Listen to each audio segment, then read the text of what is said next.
Entonces, bueno, pues bienvenido y bienvenido a todos los participantes que se adjunten. Entonces, pues te cedemos la palabra, Ok, Andrés. bueno, buenas. Por allá están como en la madrugada por Italia. Por aquí estamos llegando a la noche. ¿Qué Entonces, muchas gracias por permitir, pues, como el día de hoy la exposición sobre Machine Learning y las aplicaciones de ingeniería. Realmente, pues, más que ser como algo que ya pues en la vida de muchos ha tenido pues sus avances y como lo vimos la vez pasada con el ingeniero Andrés, pues prácticamente pues hay muchas cosas que esta área de la ingeniería pues está ayudándonos a, digamos, a facilitar una cantidad de procesos, una cantidad de actividades de la vida cotidiana. Y por eso pues obviamente así no querramos, pues está llegando y pues la idea es uno más o menos conocer de todo este tema desde el punto de vista de ingeniería. Digamos que hay varias visiones. Si yo estuviera hablándole acá a ingenieros civiles, pues de pronto lo que voy a explicar hoy puede ser aplicado a, creo yo, a la parte, digamos, estructural de lo que es un edificio, algo más, digamos, técnico, no tanto pues como la vez pasada que era algo más enfocado hacia el tema de presupuestos. Esto puede ser algo más técnico porque pues la idea es usar un poco de toda la instrumentación que uno puede utilizar para cualquier cosa. Entonces, en ingeniería civil, pues yo me imagino hay una cantidad de cosas desde la parte estructural, desde análisis de, digamos, estructuras a nivel físico, de riesgos en estructuras, hasta todo lo que es la parte eléctrica, todo lo que es la parte, digamos, del funcionamiento general de un sistema de habitaciones. Y todo eso, pues, digamos que se puede enlazar con otras áreas como la ingeniería mecánica. Yo, de hecho, de base soy ingeniero mecánico. Entonces voy a presentarme aquí un poco. Pues yo vengo de Medellín. Como decimos en Medellín, pues llegué acá detrás de un globo, buscando, buscando un globo hace 5 años. En estos momentos estoy en Trois-Rivières, que no sé si algunos no conocen. Es un pueblo, pues yo creo yo que Trois-Rivières tuvo una importancia en la historia pues, de Quebec, porque está en la mitad de las dos grandes ciudades de Quebec, de Montreal y Quebec. Y de todas formas acá existen una serie de, digamos, áreas interesantes de la ingeniería. Una de ellas es Hidro-Quebec. Por aquí nació pues gran parte del tema de las hidroeléctricas. También hay una gran parte de baterías que ahora se está desarrollando. Y también están otras compañías como Marmen, que es constructora de todos estos temas, sistemas eólicos. Entonces, Trois Riviera, a pesar de que no es una gran ciudad, pues se está volviendo digámoslo así, pues en un gran polo del desarrollo. También en la antigua Torre Riviera existió, no, de todas formas existe Kruger, que era gran productor de papel y por eso Torre Riviera se volvió una de las capitales mundiales del papel. Entiendo que aquí se fabricaba mucho el papel periódico, pues ya ahora en desuso y por eso el decaimiento un poco de toda la industria del papel. Trois Rivières también tiene acá pues un santuario muy especial porque es la primera iglesia que se construyó en el norte de América. Entonces, en este sitio tan aparentemente tan pequeño, pues hay muchas cosas relacionadas con la cultura, con la ingeniería y obviamente pues aquí está pues digámoslo así una parte del desarrollo que a mi modo de ver es muy importante en Quebec. Yo soy ingeniero mecánico de la Nacional. Luego, pues por cuestiones del destino y también un poco por un poco, no sé, la vida te va llevando a uno hacia áreas como la biomédica, pero pues fue a raíz de una tesis de un equipo de imagenología que fui, pues en teoría yo quería hacer máquinas pesadas, que motores, que incluso me gustaba mucho la aeronáutica. Y bueno, resulté haciendo equipos médicos y por eso me fui yendo por la ingeniería biomédica. Hice la parte de ingeniería biomédica en UPB, la maestría, y llegué acá hacer el doctorado en ingeniería eléctrica, pues que terminé la sesión pasada. Eh, a- en este caso, pues, inclusive es muy extraño porque como estuve asociado a un laboratorio que se llama el LETIPS, Laboratorio de Tecnología de Innovación por la Performance Sportive, pues ustedes van a ver que es un poco como extraño, como así que ingeniería eléctrica y como así que todo este tema de deporte.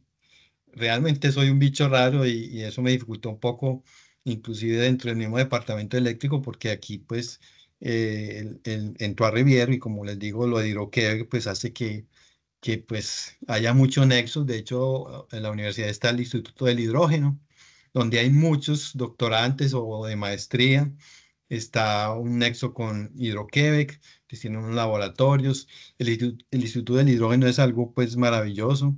También hay un tema de las baterías, pero pues por ahí nació un bicho raro que se dedica al tema deportivo en el departamento de ingeniería eléctrica. Entonces, esa fue como mi historia durante el cual hice un doctorado, pues aquí en la UQTR.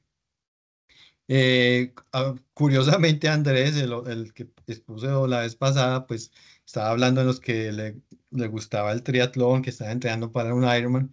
Pues yo, curiosamente, pues ya llevo muchos años, ya llevo 12, pero a raíz de mucho de todo eso, pues también empecé a mezclar un poco de la tecnología que gracias a Dios, pues se ha ido incursionando en el deporte como una forma de seguir y una forma de mejorar un poco o al menos saber qué es lo que estaba pasando cuando uno entrena, por ejemplo, para una carrera tan larga.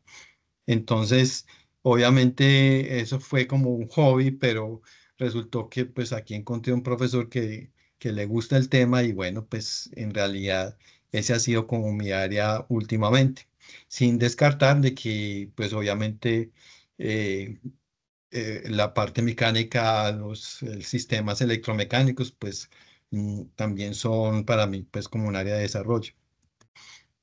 Hoy pues la idea es que pues hablemos en cierta forma pues es un poco mi visión y un poco hablando más en realidad lo que me interesa más saber del tema de lo que es el Machine Learning. Y obviamente la sesión pasada pues hubo un gran ejemplo y lo vimos en vivo pues cómo Andrés iba haciendo una serie de, digamos, o hablando con unas máquinas y las máquinas le iban dando la respuesta.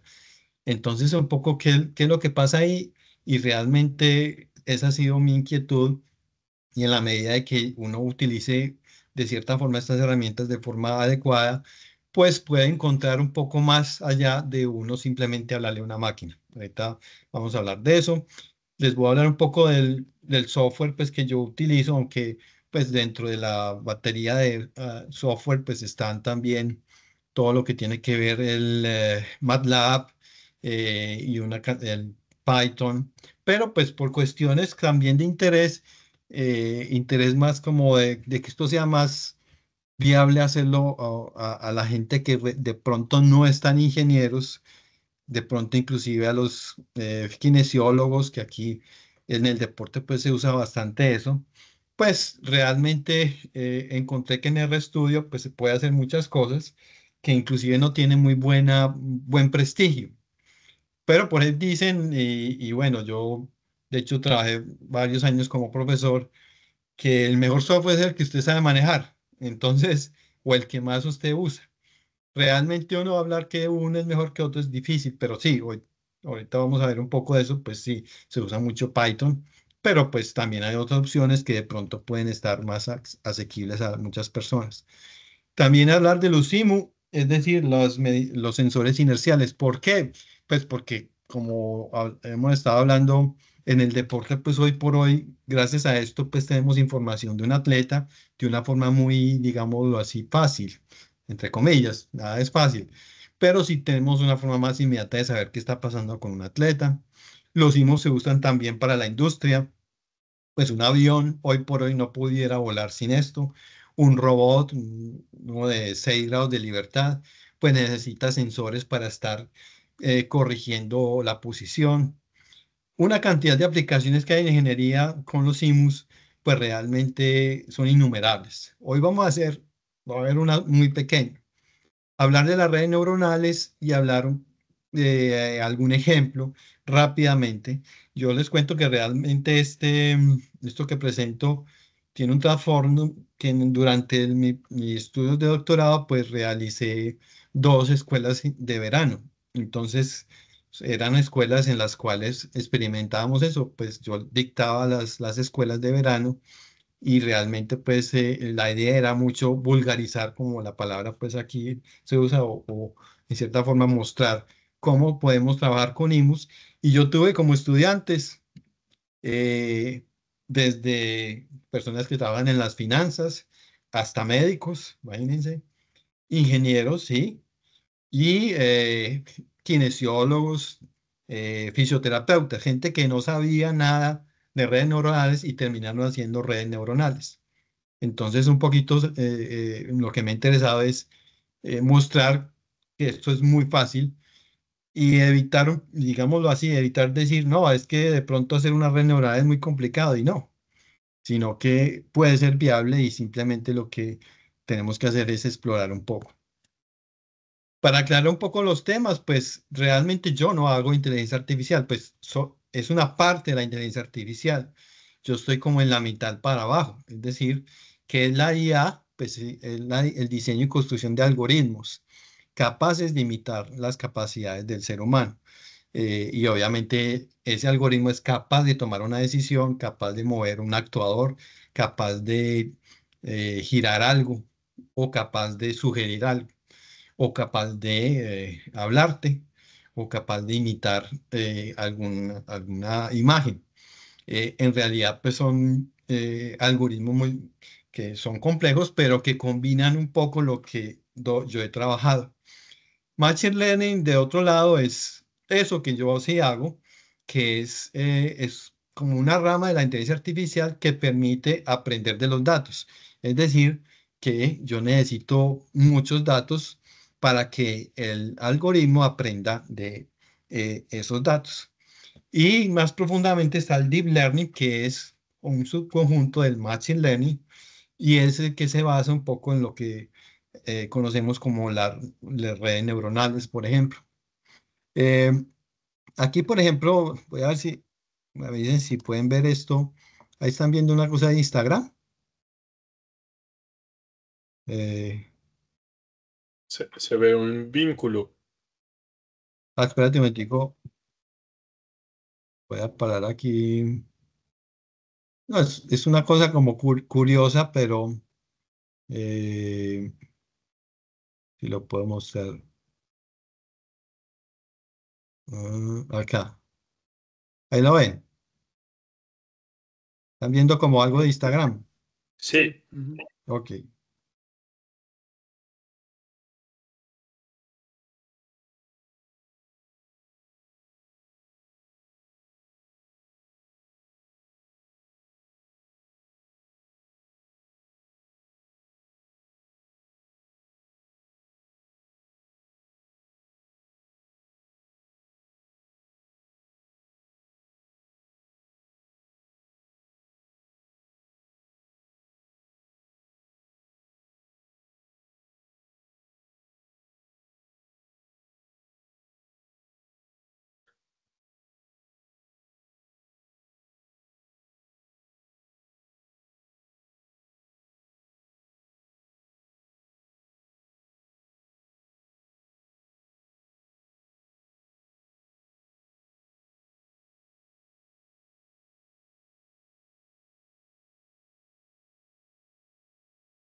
Entonces, digamos que no sé si alguien quiere que piensan del video, si alguien quiere opinar algo.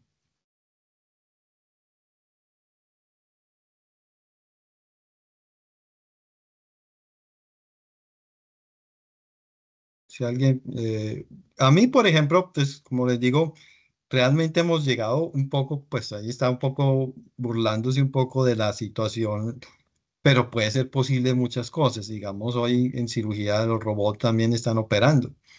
Pero sobre todo en medicina siempre he notado que hay cierta resistencia pues un poco a todo esto y obviamente pues el interés mío no es tanto que alguien me diga, sino tratar de hacer algo que yo pueda controlar de cierta forma.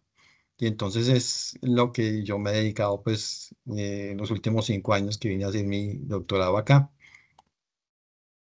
Ok. Entonces, los ejemplos son innumerables, pues realmente puedo hablar aquí muchas horas, reconocimiento de voz, reconocimiento de placas vehiculares, las cámaras de velocidad, etcétera. Hay muchos ejemplos. A mí, concretamente, me interesa la predicción de variables, concretamente en el deporte, pero como les digo, pues puede ser enfocado a otras áreas de la ingeniería. Pero pues obviamente aquí en Canadá pues pasa algo muy especial que siempre me ha llamado la atención es porque en realidad Canadá se ha interesado bastante, eh, digamos a nivel político ha existido pues bastante interés y por eso pues aquí hay gran parte de los investigadores en inteligencia artificial del mundo. Canadá tiene una cantidad de empresas de IA. El gobierno ha creado un instituto de seguridad de la IA. Entonces aquí como obviamente en Canadá pues se preocupa mucho por el tema de seguridad, pues obviamente han creado todo esto. Y hay una ley de datos de inteligencia artificial que responsabiliza a todas estas empresas. Entonces se han cuidado mucho de que esto tenga un reglamento, tenga una serie de políticas y eso me parece muy interesante. Pero de otro lado, pues miren, aquí en Toronto está, pues se considera uno de los padres de la inteligencia artificial, el profesor Geoffrey Evers Hinton. El profesor Hinton, de hecho, hoy, que es algo que va a ser muy rápido, yo utilizo uno de los algoritmos de él, que se utiliza para el entrenamiento y para mejorar el entrenamiento de las redes neuronales. Este profesor, pues, el año pasado, precisamente estamos, pues, teniendo la noticia de que obtuvo como el premio Nobel de Física y entonces por eso su gran importancia y para mí pues saber que él se encuentra en Toronto, inclusive pues si ustedes hacen clic aquí en la web de él, van a ver sus clases. Esto que yo trato de explicar con palabras, digámoslo así, no tan elegantes, pues él lo explica mucho mejor que yo. Y es un profesor que está activo aquí en Canadá y me parece, pues, si alguien está en Toronto, pues si puede estar en las conferencias que él dicta en la universidad, pues va a estar enfrente de un premio Nobel y enfrente de un profesor y enfrente de un investigador. Entonces, por eso la importancia y toda la influencia que ha tenido los hallazgos del profesor Hinton.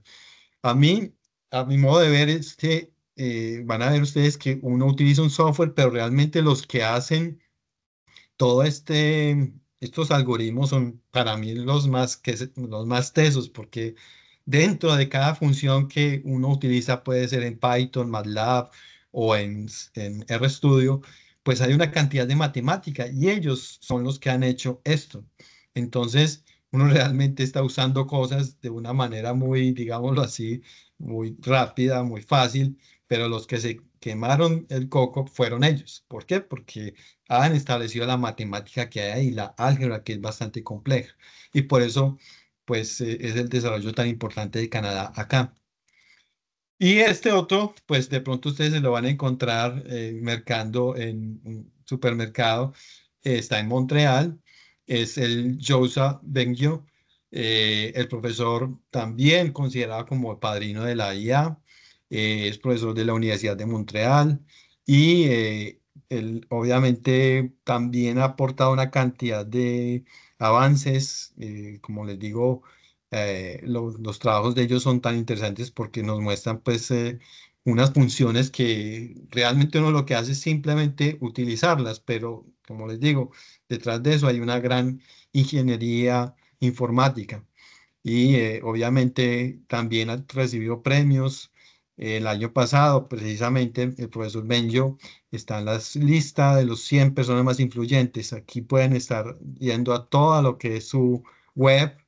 Y como les digo, es una persona que se pueden encontrar en el metro de Montreal y mire la figura que es. O sea que Canadá alberga dos de las personas o profesores o investigadores más importantes del mundo en inteligencia artificial, en machine learning.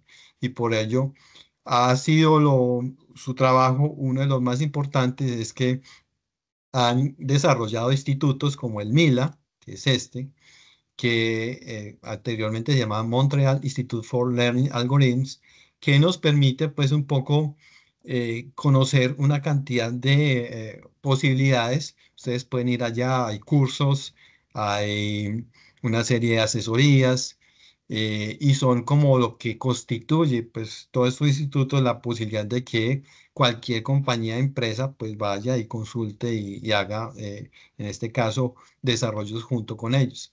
Está conectado esto con Alberta, el AMI y el Instituto Vector de Toronto. Es como la inteligencia artificial ahí unida toda frente a una estrategia para todo, que esto se maneje mejor. La idea es que se han unido pues McGill, la École Polytechnique de Montreal y la Universidad de Montreal a todo esto que estamos hablando hoy. O sea que pues por eso Canadá y por eso pues nuevamente lo digo, pues estamos en uno de los sitios más importantes del mundo en este desarrollo. En realidad, pues hay muchos ejemplos. Uno de ellos este es muy interesante, lo conocí un poco de cerca porque un profesor aquí de la UQTR pues está trabajando con ellos. Robótica, pero a nivel agrícola. Entonces son como una especie de robots que pues, hacen todo lo que hace un jornalero y realmente pues son robots que cultivan, que hacen todo el proceso de la tierra y es muy interesante pues el desarrollo que se está haciendo en este tema. Y hay una cantidad de empresas que utilizan digamos, en las asesorías con esta institución. Entonces, si alguien tiene alguna inquietud, pues esta es una de las instituciones más importantes. Bueno, en realidad, pues, como les digo, pues estamos frente a una realidad en Canadá y en nuestras vidas. Básicamente nosotros tenemos dos tipos como de formas de aprendizaje en Machine Learning. Uno que llamamos el supervisado y el no supervisado. Yo me concentro más en supervisado porque realmente yo sé cuáles son las variables o predictores y qué es lo que necesito. En realidad, pues yo, digamos, por decir algo, tengo variables de movimiento y yo sé que necesito predecir, por ejemplo, la fuerza. En este caso puede ser de pedaleo, en el que fue el tema de mi tesis. Y obviamente, pues uno tiene como el control, diría yo, como una definición de las variables. La idea es encontrar como una ecuación y eso es lo que uno desarrolla por medio de todos los algoritmos que han hecho, pues, como les digo anteriormente, las funciones que han desarrollado pues los investigadores. Entonces, esa es la idea, como una ecuación tan simple como y igual a mx más b, pues realmente la ecuación que uno encuentra es algo así, pero pues mucho más compleja. El no supervisado es cuando uno tiene muchos datos que llegan, por ejemplo, una estación meteorológica y no sabe realmente qué hay ahí, qué hay ahí que yo puedo encontrar. Entonces, lo que hace ahí el Machine Learning es encontrar características de esas variables. Por eso, pues entonces el supervisado es donde más trabajamos, o trabajé yo, o he trabajado, que está uno muy simple, que es una regresión lineal, pues básicamente la misma ecuación que les digo, y igual a mx más b, es una regresión lineal. Solo que, pues obviamente hay más complejas, y obviamente es una de las técnicas que a pesar de que es tan simple, pero es bastante compleja. ¿Por qué hablo de esto? Porque decir que realmente esa ecuación sirve para todos los casos, para todas las condiciones, pues realmente ahí es donde uno se limita. Las redes neuronales, pues obviamente es una de las que más gustan. Y todo lo que oímos o lo que hemos visto que hizo, por ejemplo, el anterior expositor, pues realmente dentro de lo que hay de ChatGPT hay redes neuronales y realmente lo que tenemos ahí es como algo que uno le dice, necesito esta información y te va a salir algo. Entonces, por eso las redes neuronales, pues digamos, son muy viables hacerlas, pero viene la ventaja de saber cómo está compuesta y cómo yo voy a hacer para que entrenar la red neuronal. Hay otras técnicas como el random forest, o sea, árboles aleatorios, clasificación regression tree o árboles de clasificación y de regresión. Mi trabajo de doctorado fue realmente en esta área de estos modelos. Y otros de no supervisado como el clustering y entre otros. Realmente uno lo que hace, tenemos una gran parte de expertos, que en este caso sería toda la gente, por ejemplo, en el deporte o los ingenieros que trabajan alguna área. Tenemos las matemáticas, indudablemente la tenemos que usar, y tenemos la informática. Pues todo eso pues va a confluir en lo que herramientas como la estadística, procesos como el tratamiento de datos y todo lo que tiene que ver con el aprendizaje automático, y a toda esa mezcla y a toda esa confluencia de ideas y de ciencias está la ciencia de datos. Es decir, como lo dice en Johns Hopkins, es el arte de aprender a preguntas importantes con datos. Básicamente tenemos como tres áreas. De pronto alguna de ustedes ya trabaja en ciencias de datos, analiza y procesa datos, otros que les gustan los big data, o sea, una cantidad de datos en los cuales es importante tener variedad, velocidad y volumen. Y la minería de datos es buscar, digamos, es características de algunos datos que usted tenga. En realidad, pues en el deporte, pues hay muchas aplicaciones. Una de las que de pronto, pues algunos pueden estar ya utilizando es la predicción de variables fisiológicas para evaluación rápida de parámetros en el deporte. Una que es muy usada, yo conocí un laboratorio en Calgary que hace la previsión de lesiones a través de un sensor colocado en el pie, sobre todo para atletas que hacen maratón. Entonces, a través de un IMU que se coloca en el zapato, y los datos que va tomando durante un entrenamiento te puede estar diciendo, o vas a tener una lesión, lesiones comunes en atletismo que pueden ser una talalgia o lesiones más graves como en la rodilla. Existen también en el área de reconocimiento de patrones para la evaluación de un gesto. Por ejemplo, en el golf, no sé si han visto algunas, digamos, sitios donde entrenan golf. A través de toda esta tecnología uno puede ir puliendo y mejorando el golf, el movimiento del golf, predicción del rendimiento, análisis de las técnicas deportivas, análisis del gesto a partir de datos y seguimiento de marcadores. Es decir, todo lo que hoy podemos estar usando para decir que, por ejemplo, bueno, y es el tema, pues uno de los que me gusta en el ciclismo, que, por ejemplo, nadie no va a estar bien o no va a estar bien o ya no va a estar bien en la vuelta en el Giro de Italia que empieza a correr el fin de semana. Realmente ya sabemos con los datos que se van tomando del deportista, pues qué va a pasar en el futuro. Y algunas veces, pues, los directores o la gente que está dentro del equipo, pues ya saben a qué va el atleta, a sufrir o de pronto a buscar una etapa o a tratar de terminar la carrera. La realidad virtual también, algunos atletas se entrenan pues con sistemas de este tipo, y a mí me gusta pues esta área que es la predicción de variables cinemáticas y cinéticas. En salud, pues yo pues como el transcurso de los años en la parte biomédica, pues obviamente el monitoreo de pacientes es muy importante a través de muchos sensores. Hoy por hoy pues hay una cantidad de sensores y a través del celular pues podemos estar haciendo una cantidad de, digamos, mediciones que el médico puede estar, en este caso, teniendo de forma rápida y así tomar decisiones. Diagnosticar una enfermedad, pues también se puede. Las imágenes médicas que son tan complejas también se puede. Lo importante hoy por hoy es que los datos sean de calidad, para entrenar un modelo, es decir, no cualquier variable me sirve y no cualquier, y digamos, si yo tengo interferencias o si tengo algunos problemas de movimientos, etcétera, pues tengo que hacer algo o no los puedo utilizar. Obviamente la infraestructura para alojar la cantidad de datos, porque si un ciclista, por ejemplo, o un atleta sale a correr 40 kilómetros, pues hay una cantidad de valores que está teniendo según la frecuencia de captura, pues pueden tener millones de datos. Entonces ahí pues es donde viene la dificultad si yo no tengo un buen sitio donde alojar toda esta información y obviamente la parte ética. ¿Listo?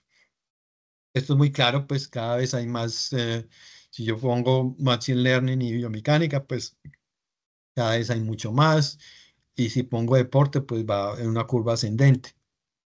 Esto pues realmente tiene una historia, yo diría pues que reciente, pues del año 2012 se tiene algo en el deporte y la salud, algoritmos del 2012 al 2000, todo esto fue un desarrollo que se empezó a hacer, reconocimiento de la actividad humana, sensores portátiles a través del celular, el aprendizaje, por ejemplo, para evitar las caídas.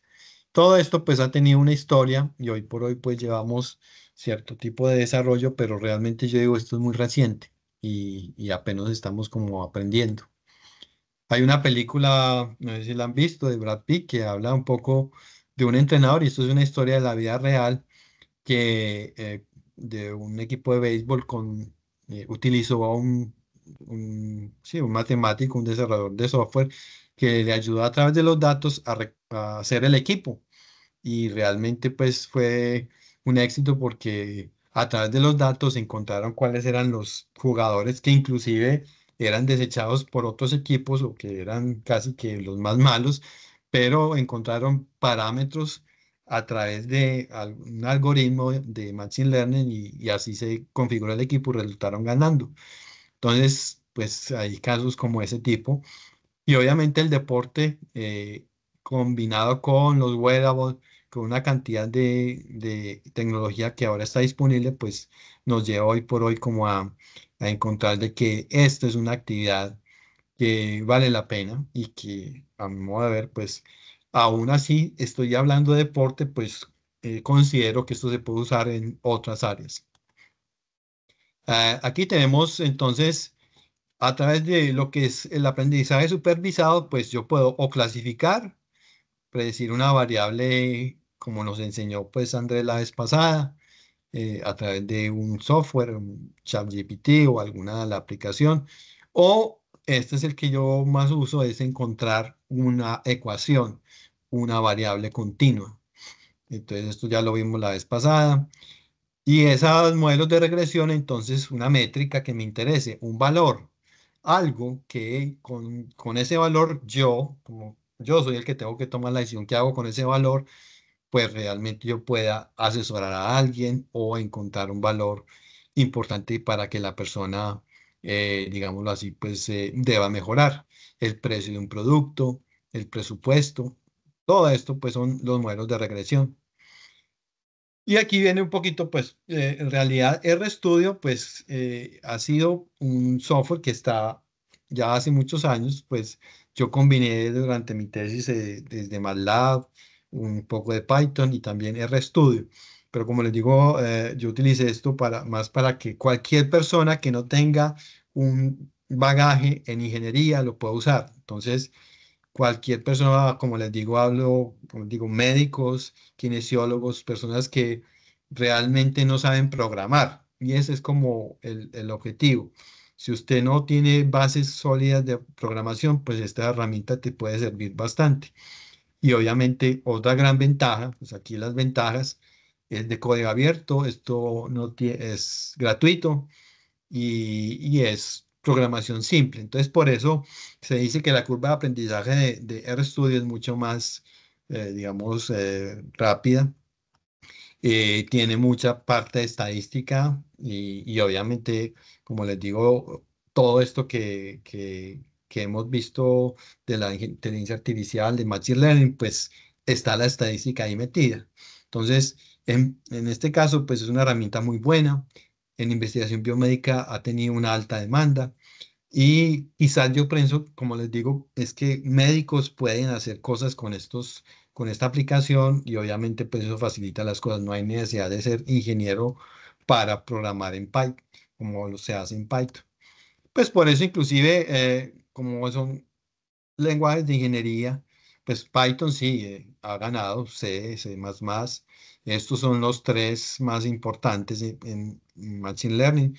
R está como en la mitad, de hecho, pues MATLAB está muy lejos, pues porque obviamente es académico y si uno quiere hacer algo en MATLAB, que es muy fácil, que es muy viable, pues tiene que tener la licencia y eso tiene un costo. En cambio, este es un software gratis que uno puede, inclusive hay una comunidad grandísima, usted coloca una pregunta y te salen miles de respuestas de RStudio. La documentación es muy completa, ¿cierto? Como les digo, no dice lo, cuál es mejor, pues yo diría, igual, si hago una red neuronal aquí y la hago aquí, me va a dar igual. ¿Cuál es más fácil de programar? Ahí viene la cosa. Puede ser que RStudio sea más fácil. Bioinstrumentación, pues es algo que yo he tenido que aprender, a pesar de que pues no tengo soy ingeniero mecánico, pues yo realmente fui hecho con motores, con soldadura, con máquinas de herramientas. Pero pues si uno le quita el elemento bio, es la instrumentación normal que hay en cualquier elemento que uno está midiendo, desde digamos, una estructura donde hay una galga que mide la flexión, por ejemplo, de un puente para ingeniería civil, hasta una estación meteorológica para un ingeniero ambiental. Ahí hay instrumentación, hasta, por ejemplo, energía solar, un tema que inclusive vi como en la formación, pues hay una cantidad de sensores. Pero si uno le coloca bio, ¿qué quiere decir? Pues que está conectado a algo humano. Eh, digamos que sí, hasta animal sí, sí, porque es bio, que es vida. Eh, básicamente uno con estos sensores pues tiene una magnitud que se quiere medir, un sensor que va colocado en alguna parte del cuerpo, un procesador y un análisis. Básicamente hoy por hoy ustedes pues van a ver en la parte clínica pues sí, una electrocardiografía, alguien se ha hecho seguramente una encefalografía, en el deporte hoy pues todo el mundo ya quiere tener pues como mínimo una pulsera o un reloj inteligente. Las bandas de frecuencia cardíaca ahora antes eran algo muy raro, hoy por hoy ya están en todos lados, inclusive ya no hay necesidad de colocarlo aquí en el pecho. Entonces esto pues ha facilitado y a costos que, digámoslo así, pues sí, es muy bajo. Los teléfonos inteligentes con sensores, ya podemos con el sensor que hay con el acelerómetro que hay en el teléfono, pues yo puedo hacer una cantidad de cosas, hasta puedo medir la frecuencia cardíaca, los fitness, los sensores fitness, aplicaciones fitness que hay en el mercado. Todo eso está tomando datos y con ello estamos siguiendo a un deportista, haciendo una cantidad de cosas. Básicamente los monitores de frecuencia cardíaca, el pulso, la respiración, los sensores, el movimiento humano. También se usan mucho para recuperación después de una lesión. Los acelerómetros monitorean la posición, la rotación, la aceleración. Los GPS, las LPS, los Local Position System, miden la velocidad y la distancia, lo que, digamos, se han popularizado mucho, sobre todo en el fútbol, etcétera. Los sistemas para rastreadores del sueño, que también ya vienen incorporados en los relojes. Entonces, básicamente en el deporte, pues hay muchas cosas y por eso, pues también fue digámoslo así, mi impresión cuando empecé a practicar el triatlón, que empezaron a llegar, es que hay que medir la cadencia en la bicicleta, pues aquí hay casi un microcomputador, yo quiero medir la potencia en las bielas, aquí hay unas bielas que tienen las galgas integradas, entonces yo ya tengo la potencia y la cadencia, wow, es que yo tengo el pulsómetro y puedo saber mi pulso cardíaco, y entonces con todo eso ya se empezaron a hacer una cantidad de cambios que gracias a Dios pues llegaron, porque obviamente real el triatlón o inclusive el ciclismo o el atletismo, pues necesitan de información para uno saber cómo está. Y eso ha sido pues como mi hobby, que afortunadamente encontré la forma de hacer pues como un doctorado como en ese tema.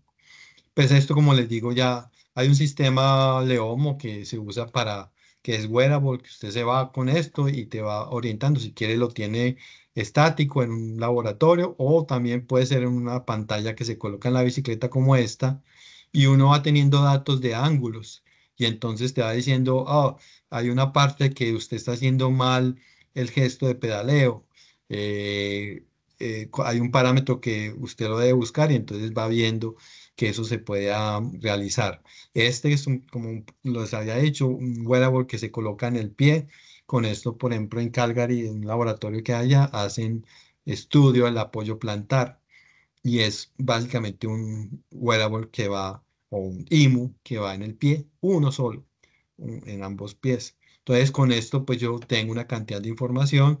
Pues hoy por hoy es casi un gold estándar. Su bicicleta ya tiene el ciclo computador con toda la información que usted necesita. Y eso es lo que vemos hoy por hoy, un ciclista viendo ahí la pantalla, que es una forma de guiarse que él va haciendo su rendimiento deportivo. Los monitores como este que son de glucosa, ya también se incorporaron a la actividad física, entonces para evitar que no le dé una pálida, pues ya tienen el reloj, la información. Bien, esto todo el tema de la diabetes que se usó mucho para eso. Y claro, pues ya tenemos un atleta que está mejor preparado, que ya sabe cuáles son los límites y obviamente gracias a todo lo que es el sensor wearable.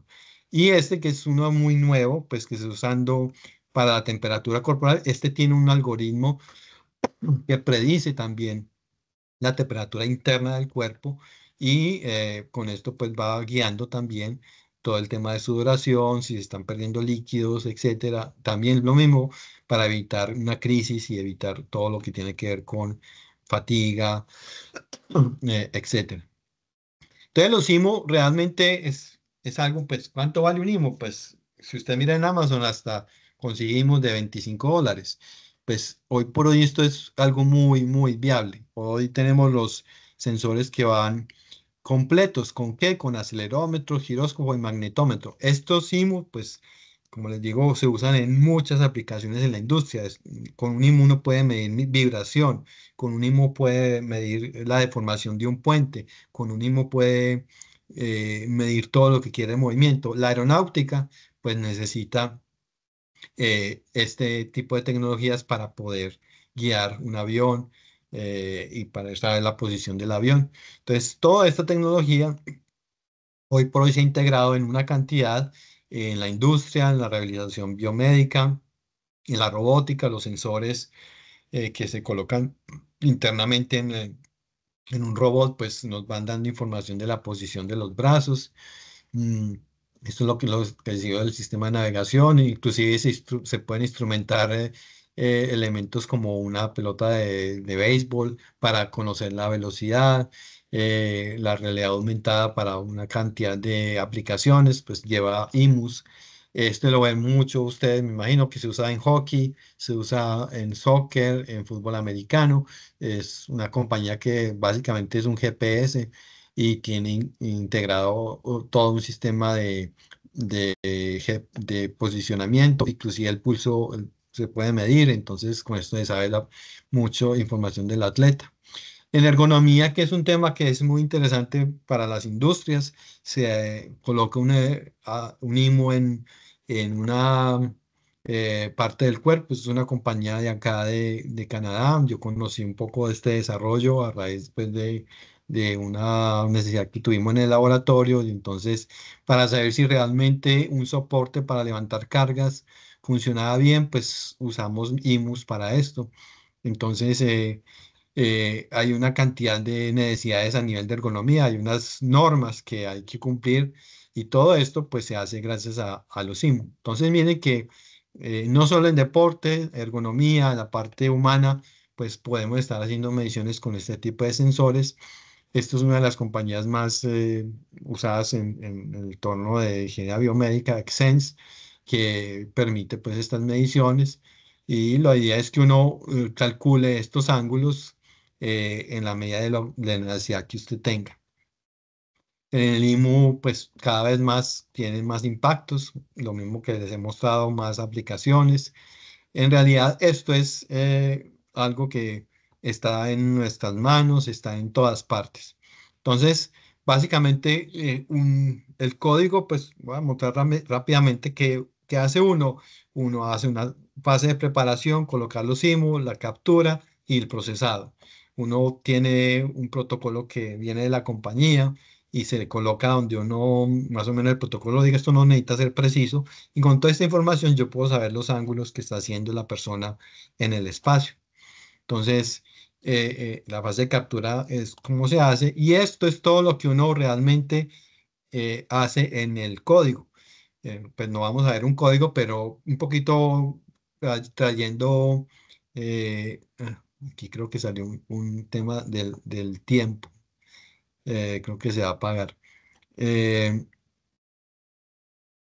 La otra parte que me interesa, pues, es la parte que usamos en biomédica, es saber el tema muscular. Eh, no sé si está Carlos por ahí. Ahí salió un mensaje, no sé si se va a... A este lado no lo vemos, a este lado no lo vemos, pero si se corta, Ujú. entonces no sé si de pronto podamos retomar con un lien enseguida. Sí, se pueden ver Entonces, un link auxiliar para estar pendiente del correo electrónico si se llega a cortar. Entonces vamos a enviar Ok. un link auxiliar. Listo. Bueno, entonces rápidamente voy a acabar aquí. Entonces, el tema del análisis de movimiento, yo lo puedo hacer también con sensores que van colocados en el músculo. La evaluación de la fatiga, rendimiento deportivo, la actividad muscular, es algo que también lo estamos necesitando y tiene una parte muy importante, es saber las sobrecargas. Básicamente simplemente colocándole encima del músculo un sensor que inclusive este tiene IMU dentro, o sea que mide todos los datos de aceleración más la actividad muscular, puedo yo saber si la efectividad de algún aparato. Entonces esto fue lo que se usó para todo el tema de ergonomía. Lo mismo tiene una fase de preparación, o sea, colocar bien el sensor, la fase de captura y luego procesamiento. En realidad lo que se necesita es colocar el sensor en más o menos el vientre del músculo y lo que uno ve es una señal en microvoltios. Entonces, para muchos de ustedes, pues sí, no comprenden, pero lo que está ahí son microvoltios y uno lo que hace es amplificar eso para saber cuándo está activado y cuándo no. Activado, no activado, activado y no activado, y con eso se hace un procesamiento de la señal para mostrar, por ejemplo, en qué momento se está activando y tiene un trasfondo muy importante, es evaluar la fatiga muscular. Entonces, ¿cómo se evalúa? Uno va encontrando un patrón, esto lo usamos en en Machine Learning, para evaluar ese músculo cuando está fatigado, que puede ser en deporte o, como les digo, en ergonomía.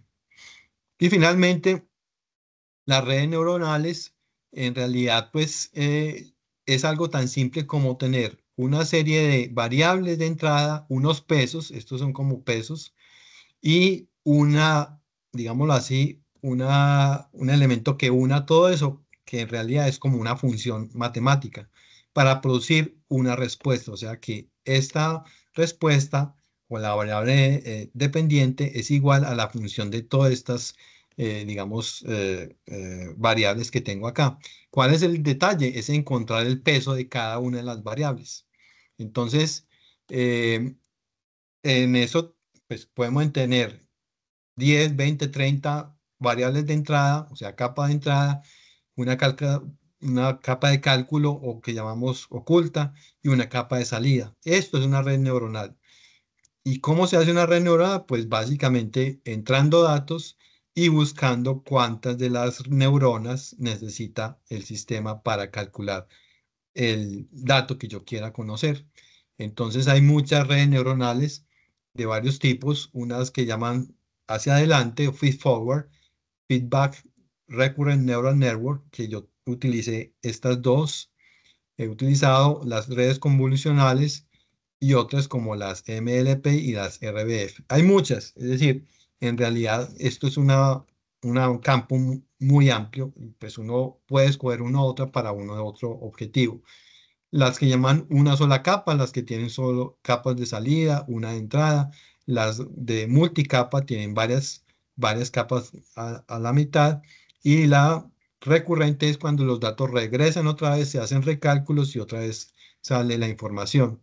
¿Qué es lo que tenemos que seleccionar y digámoslo así, qué es la parte más compleja? Pues el número de capas ocultas, cuántos vamos a colocar acá, cuántas neuronas, cuáles son los pesos iniciales de estos, digamos, variables de entrada, cuál es la función que activa toda esta información, el algoritmo de entrenamiento, que este es lo que ha hecho los profesores que les había mencionado ahorita.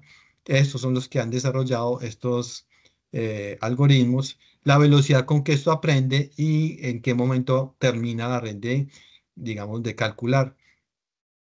Nosotros tenemos una unidad que llamamos, es la neurona artificial, como la neurona que tenemos en el cerebro, que es la que realmente hace la función. A todo esto se le llama el perceptrón, es decir, lo que suma todo, la función y el error vuelve y entra. Esto se hace varias veces hasta que encuentra realmente la salida más, digámoslo así,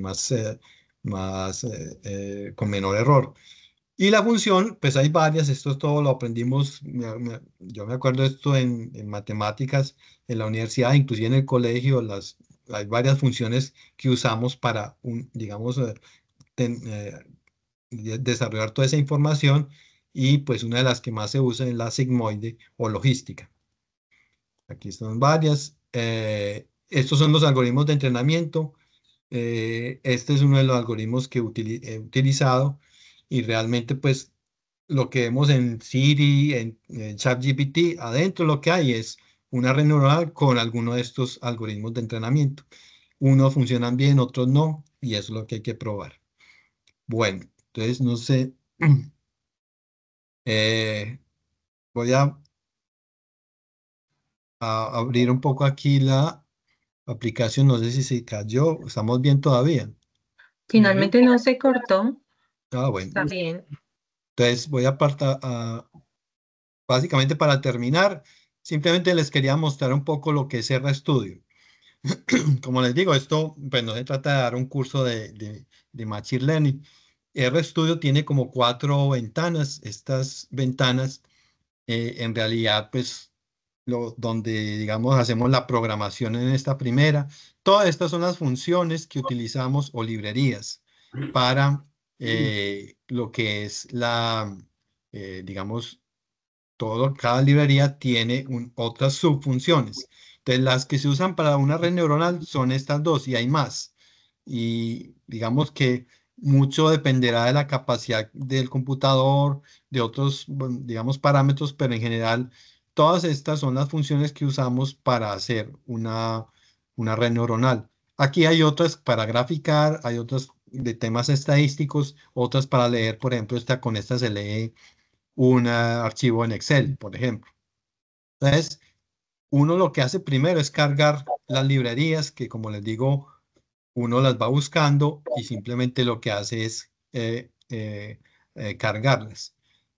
Aquí yo cargué unos archivos que vienen. Entonces, aquí el problema que estoy haciendo es, recuerdan, el IMU se coloca en la pierna y quiero saber, se me ocurrió, por ejemplo, acá, quiero saber la actividad muscular de uno de los músculos de la pierna por medio de un IMU. Es decir, voy a calcular algo que es fisiológico a través del movimiento del IMU. ¿Sí entienden? Es decir, las variables de entrada son el acelerómetro, el giróscopo y el magnetómetro del IMU para calcular la actividad muscular de un músculo como el vasto lateral, que es uno de los músculos del miembro inferior. Esto es simplemente un ejemplo. Aquí hay más ejemplos pues, de eso. Entonces, esta primera parte es de lectura de datos. Como ustedes ven, uno puede leer en Excel, es en forma CSV o en TXT. Hay muchas formas y para cada una de estas formas de leer, uno usa una función que uno las carga aquí. Entonces, básicamente, La primera parte es leerlas y llevarlas a lo que sería una variable. La segunda parte, en esta parte, lo mismo del IMU y lo de electromiografía está acá. Entonces, todo esto es lectura de datos, simplemente, no hay nada como cálculos raros. La forma como uno, por ejemplo, lee la tabla, pues está aquí, pues, con una serie de, digamos, como parámetros. Cada uno de ellos, pues, tiene un porqué. Uno simplemente mira digámoslo así, la explicación y, pues, uno debe colocar lo que necesita en esa tabla de datos. Entonces, Andrés, luego, una pregunta, Andrés. Qué sí, pena. mm, Ese numeral que va, por ejemplo, en de la línea 103, numeral variables, esa sí, funciona igual que en Python, ese es un comentario del código, ¿no? exacto, eso es un comentario. Simplemente Ok. como esto yo lo desarrollé para un curso, entonces era para que la gente pues entendiera lo que se estaba haciendo ahí. Aquí no hay Ujú. nada raro. Usted en Python hace lo mismo, Sí. ¿cierto? Ok. Entonces, aquí básicamente está, bueno, y que bueno, si alguien tiene una pregunta, pues la pueden hacer. Estamos haciendo esto pues rápido porque ya es como el tiempo. Básicamente, se indican las frecuencias de sampling frequency, de uno, de otro, del IMU, de la EMG, la frecuencia de muestreo, eh, los datos de filtrado. Esto lo tenemos que hacer mucho porque en biomédica pues hay movimiento que ocurre pues en el músculo, entonces se filtran todos estos datos a través de funciones. Mire la función para filtrar, ahí está, se llama field. ¿Qué se va a filtrar? Básicamente enfocándonos a los IMU, la vibración y el movimiento del IMU. Los IMU hay que tener cuidado porque ellos tienen tendencia a derivar, o sea, a cometer hay errores y luego hace el ploteo. Entonces, la función plot es igual como en MATLAB o igual que en Python, es muy parecida.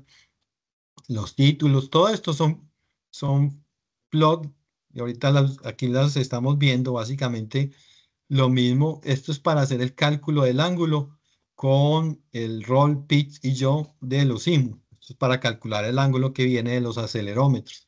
Entonces, aquí, esto es una fórmula ya matemática que de hecho viene sí, de un sistema de procesamiento que se usa en aviación, pero pues no es nada raro, es simplemente para calcular un ángulo del IMU según una referencia.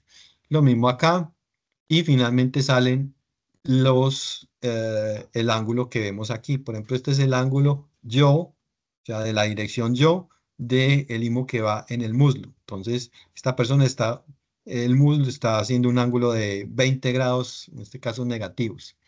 Y aquí, eh, este es el ángulo yo de la tibia.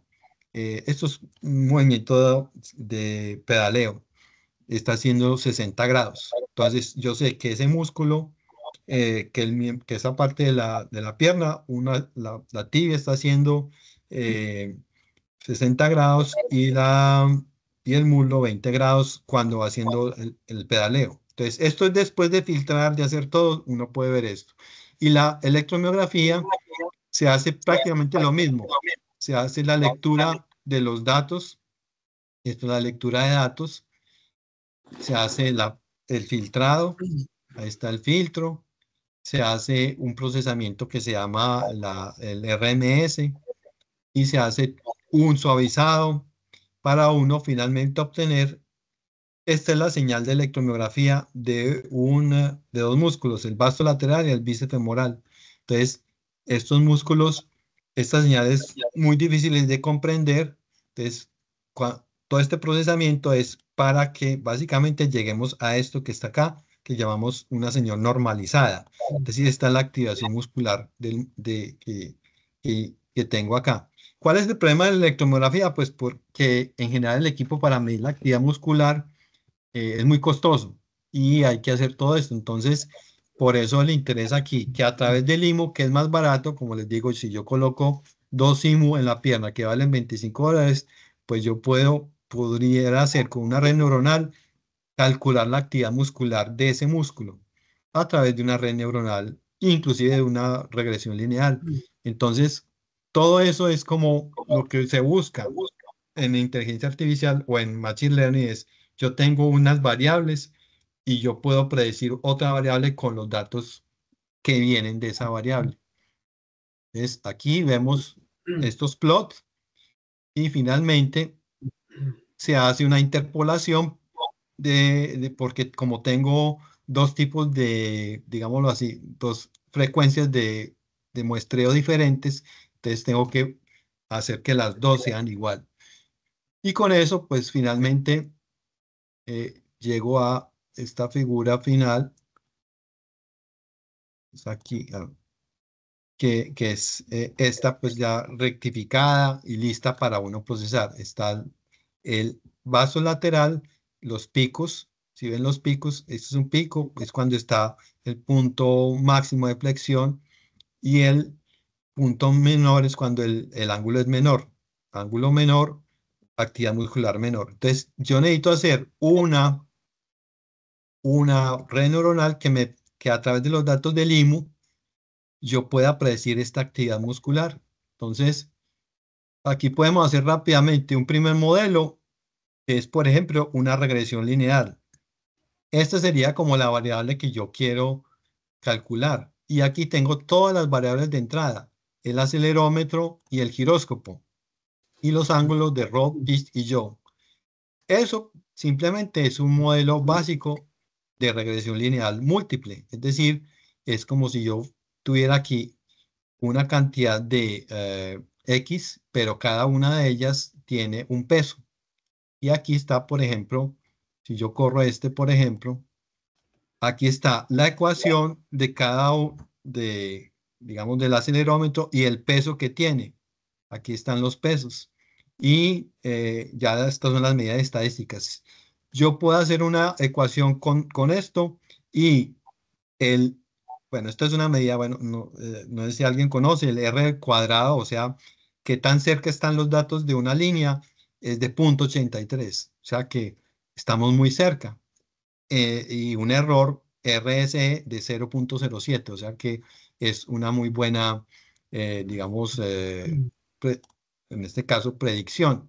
Yo divido los datos entre datos de entrenamiento, más o menos yo uso 90% y datos de test 10%. Otras veces uso 80-20, que es otra, digamos, necesidad que hay que tener. Entonces, por eso, para predecir, uso datos que no use para entrenar y básicamente aquí les puedo mostrar, esta sería la regresión lineal, esta línea roja, que más o menos nos dice que es capaz de producir con una muy buena precisión la actividad muscular. Este es un gráfico usado en estadística para saber cuánto están separados los datos de los medidos y los modelados. Se llama el Bland-Altman plot. Y aquí vemos que tiene una diferencia de 0,1. Esto está en las mismas unidades que está en este caso en la electromiografía, que es, como está normalizado, sería en porcentaje. O sea que están muy cerca. Y finalmente aquí, bueno, no voy a correr esta porque se demora mucho más con la función Neural Net. Y vamos a hacer una más rápida, que es con la función Neural Network. Entonces miren acá, estas son los datos de entrada, que serían las mismas de ahorita, o sea, X, Y, aceleración X, Y, Z, giróscopos X, Y, Z. Y lo que quiero encontrar es el músculo vasolateral. Entonces tengo los X y el Y de entrenamiento. Tengo una red neural de dos capas de 30 neuronas cada una. Esto es un ejemplo nomás. Pueden ser 50, sí. Vamos a hacer la función de activación que ahorita hablamos, la logística, la tangente hiperbólica. Vamos a hacer los epochs o la cantidad de cómo se dividen los datos en 100 epochs, o sea, cuántas veces voy a entrenar por paquetes de datos. Y finalmente aquí está el algoritmo de entrenamiento. Entonces, miren, todo estas dos líneas es la red neuronal, que es a través de una función que hay inclusive más, digámoslo así, más parámetros para que se pueden ajustar, sí. Entonces, vamos a correrla rápidamente aquí para acabar esta parte. Entonces corremos los datos, ahí se está corriendo la red neuronal, ahí acabó, y la digo que esta es la curva de entrenamiento, y vamos a ver, aquí está la figura de esta de aquí, de los pesos, aquí está.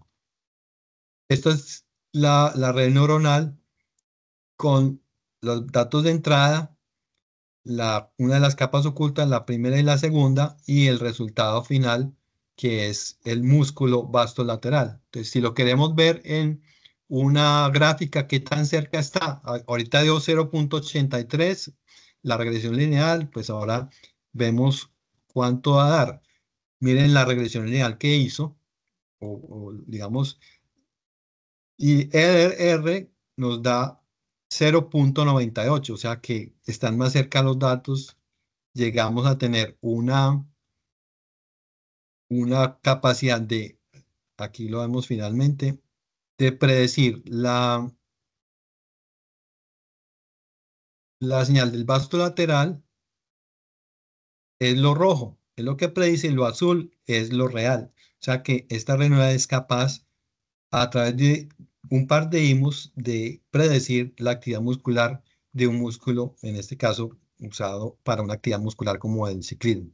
Entonces, en realidad, pues lo que quería era como eso, pues eh, miren que acá pues, no hay una programación pues pesada, simplemente son funciones, pero lo que hay interno digámoslo así, en una aplicación de inteligencia artificial son estas cosas.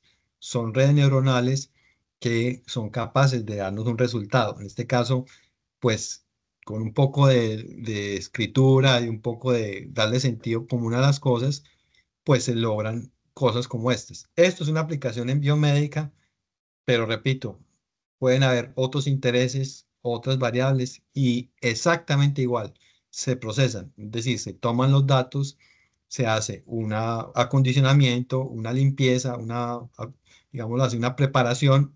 Luego se mete a una función que es tan simple como esta línea y se dibuja y se hace predicciones con otros datos, etcétera.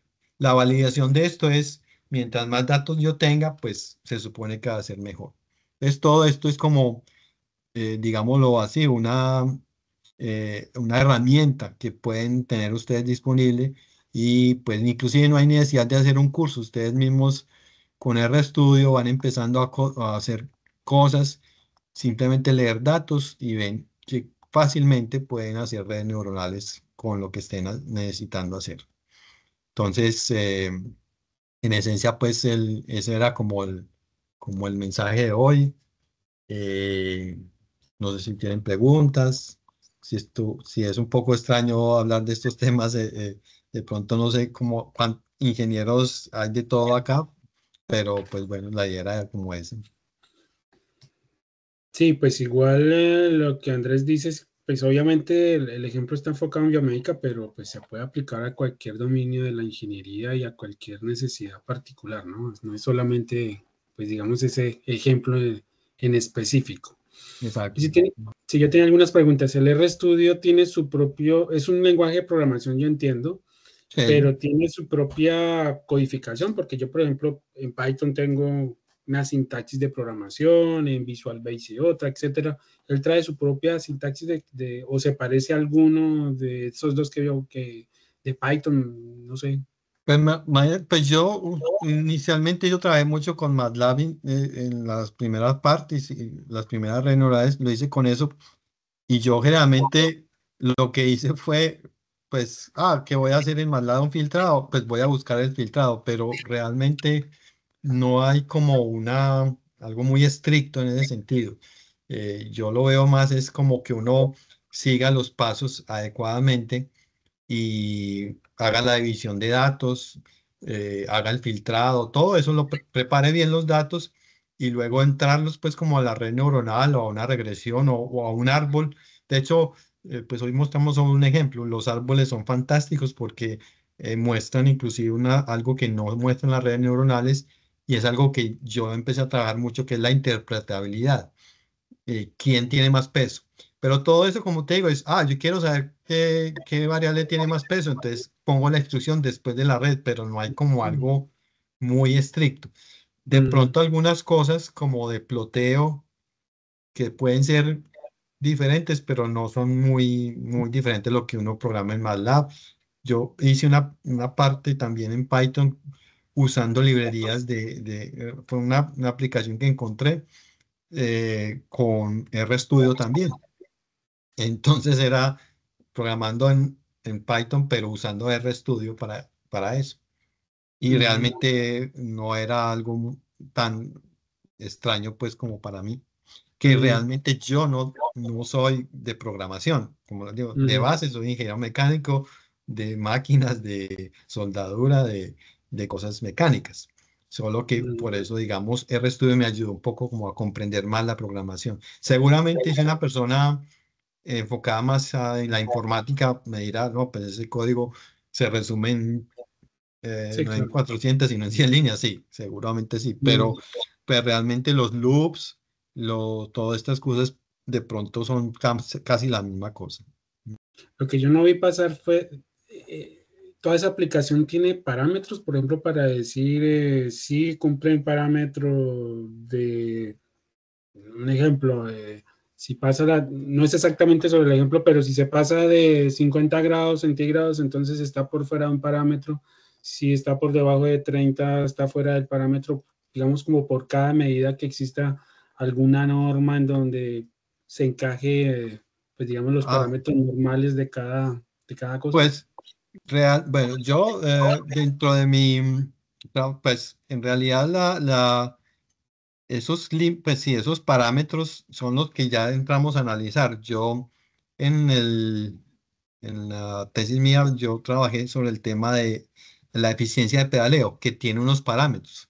Entonces, en realidad, pues lo que trabajé mucho en mi trabajo de tesis fue desarrollar como una aplicación que pueda predecir las fuerzas, pero a la vez que diga si esa persona pedalea bien o no. Exactamente. Entonces, pero yo realmente encuentro el parámetro y soy yo el que digo, tienes que mejorar. ¿Y en dónde tienes que mejorar? Entonces, gracias a una regresión lineal, yo encontré cuáles eran las variables más importantes. Ujú. En este caso está compuesta de 9 parámetros cinemáticos y 2 parámetros bueno, una de potencia y cadencia.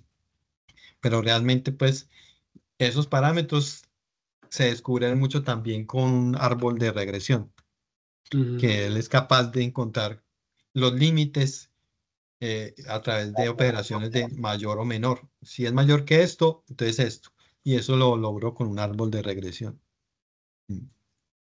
Eso es Muy muy interesante. interesante verlo, a Ujú. pesar de que no es muy preciso, porque realmente lo que el árbol hace como promedios de valores, le entrega a uno una información que una red neuronal o una no te entrega, y es decirte, rangos en los cuales usted va a ser más eficiente son estos.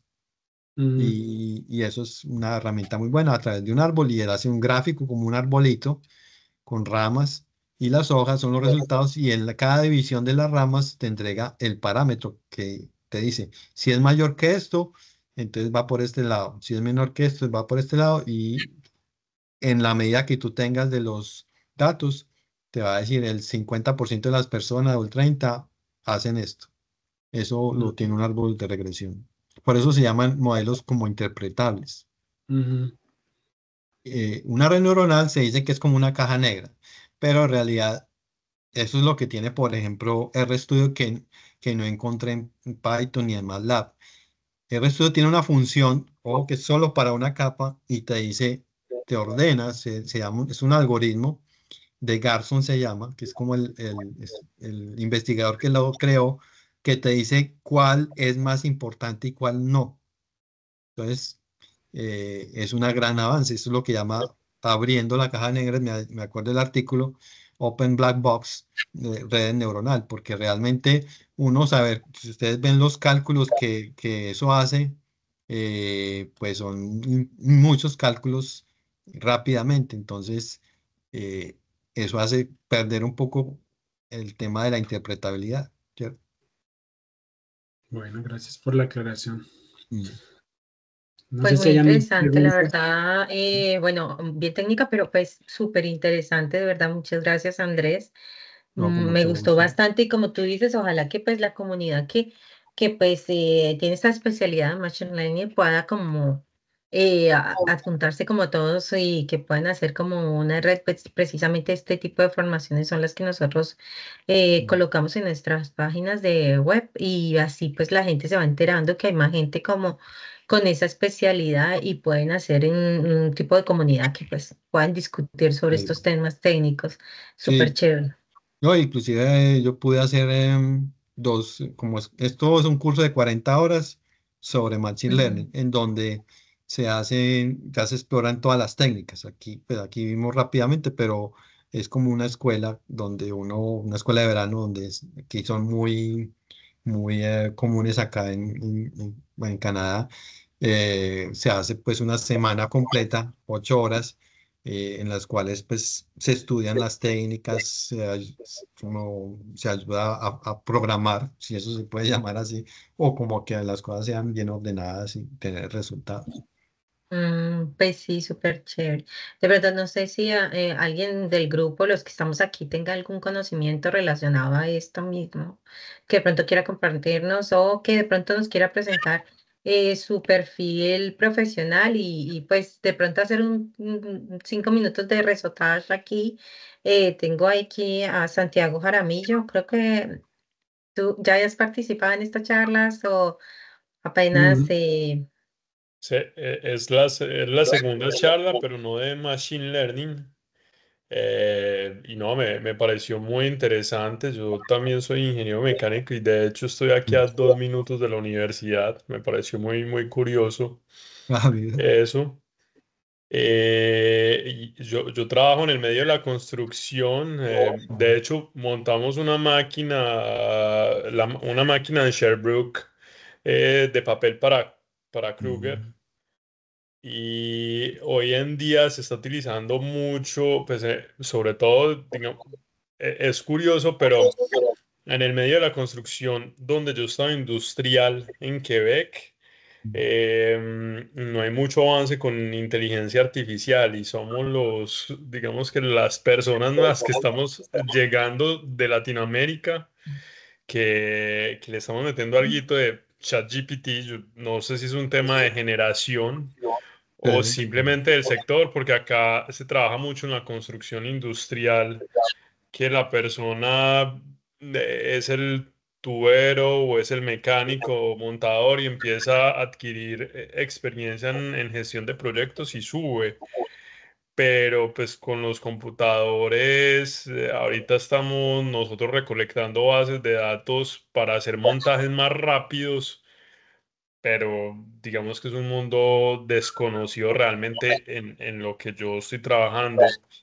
Y me pareció muy interesante, por ejemplo, en la última capacitación o formación que hubo, nosotros sí trabajamos mucho con Primavera, acá todos Primavera, programación de proyectos con Primavera. Y ahorita estamos explorando algunas personas a hacer proyectos, sacar la codificación, hacerla a la inversa de todo lo que decía Andrés, Mm. sacar los códigos Ah, sí. de una inteligencia artificial para meterla en Primavera y ahorrarnos mucho trabajo. mm, En todo caso, muy interesante y qué bueno que, pues, que ahí vayamos construyendo comunidad porque es difícil, digamos que como extranjero tal vez encontrarse con personas afines en gustos, en experiencias y muy interesante, Andrés. De hecho, Mm. vengo del gimnasio, yo practico Rabasca aquí en Amoricí Ah, sí. Mm. y entonces todos estamos con el reloj Ah, ahí sí. mirando los datos y todo me pareció muy curioso. Sí, no, y hoy por hoy, pues estos relojes que, pues sí, es que la información que hay ahí es lo que podemos usar para una cantidad de cosas. Garmin, todo esto, gente va concentrándose en mucho también en usar y permitir pues que se use mucho el ujú. tema de datos y realmente yo he usado mucho a Garmin para todo y en realidad pues es una herramienta que ya se volvió muy popular y que pues si hay datos ahí pues qué podemos hacer con todo eso. Y bueno, hay varias Claro. cosas que se pueden No, hacer. es súper importante lo que tú dices también, Santiago, con relación a que, pues aquí se ve un poquito más reservado como el tema del avance de ciertas cosas. En mi experiencia con Hidroquebec, lo que me he dado cuenta y en otras empresas también es que como que los departamentos, o sea, empiezan como a desarrollarse en departamentos de mejora. Sí, de mejora continua. Entonces ellos son como que los especialistas en mirar a ver de qué manera empiezan a desarrollar, porque los que trabajan en algo son como muy dedicados a lo que ellos hacen Al siempre. montaje. Sí, algo que Mm. fijo siempre lo hacen de esa manera y entonces para ver un cambio tiene que ser como otro departamento que como yo lo he visto acá, ¿sí? Y de pronto no es atrasado, lo que pasa es que ellos como que aquí yo veo que es que tienen como una manera de trabajar como fijo, pero hace falta, o bueno, existe la posibilidad de crear estos departamentos de mejora que si ellos pues lo adoptan, igual la resistencia al cambio no es fácil, entonces mientras que sobrepasan esa resistencia, entonces cuando vienen a adoptar tipos de proyectos como este de Machine Learning, que es súper interesante, sí, entonces pues me parece súper bueno ver este tipo de reuniones como para hacer un análisis así de las cosas que uno ve en sus experiencias de trabajo, la verdad, súper chévere. Tenemos a Esquivel, no sé si de pronto esté por ahí en la línea, o Alfonso Sepúlveda, de pronto si están interesados en participarnos, de dónde nos llaman, cuál es su especialidad. De pronto si le pones volumen porque no te escuchamos.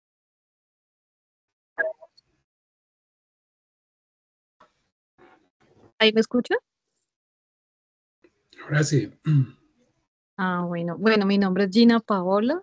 Eh, Me pareció interesante la reunión porque, bueno, yo soy ingeniera electrónica y recuerdo mucho una materia que vi en la universidad que se llama Internet de las Cosas, Ah, que bueno. hablábamos todo este tema, entonces me parecía muy importante, muy interesante. Yo actualmente, bueno, llegué hace más o menos 2 años y medio a Canadá. Actualmente trabajo en una empresa que se llama General Electric. En la parte eléctrica estamos construyendo disyuntores para grandes empresas como Mm, Hidroquebec, por ejemplo, mm, de empresas de